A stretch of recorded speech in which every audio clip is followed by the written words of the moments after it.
You know, people look at me now and think I must have floated down from the heavens on a cloud of lavender mist, fully formed, serene, enlightened, moisturized. Bless them. They've clearly never met me. Because let me tell you something, I have been a lost soul. Not the poetic kind, no. The kind who spent time on the dole, wondering if the universe had misplaced the instruction manual for my life.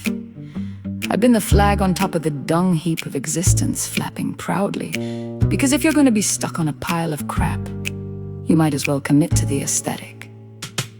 I've been a pauper, a dreamer, a planner, a schemer, and yes, at one time, I even had a wife.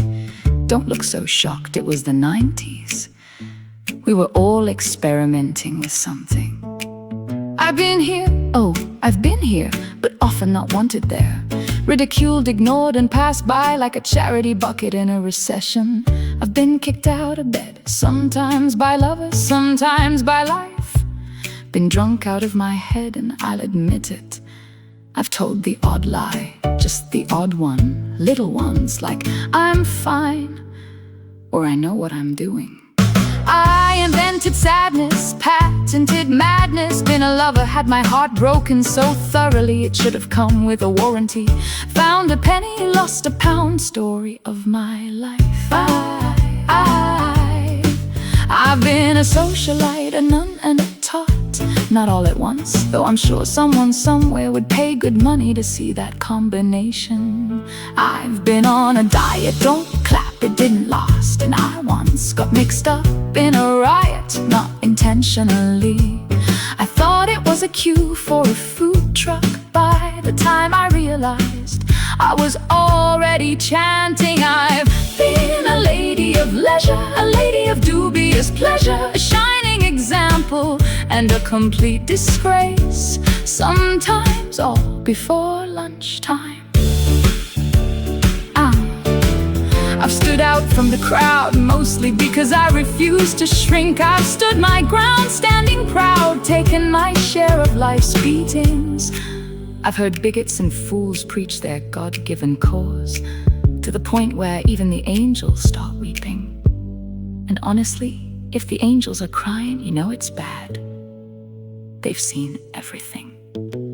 I've sat all alone at a table for two, walked home alone down lonely street, looked in the mirror and hated my face, cried myself to sleep.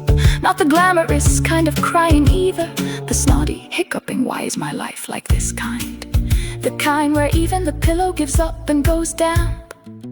I've been conceited, self-centered, cheated, been out of line and dismayed. I've forgotten to look first when leaping, which explains the bruises. And I've often felt someone walked over my grave, probably while wearing stilettos. I've been a fugitive of life, put my dreams on ice when things got too demanding. I've been a doormat, a shoulder, a survivor, a soldier, patched up, stitched up, and still marching. And after all of it, after the chaos, the heartbreak, the reinventions, the disasters, the triumphs, after every version of myself I've lived through and outlived, I am still here, still standing, still the last woman standing. And I'll tell you something, I didn't survive all that to sit quietly in the corner now, no. I earned my place, I earned my voice, and I intend to use it. Because if life insists on throwing storms at me, I'll just keep dancing in the rain until the thunder gets tired.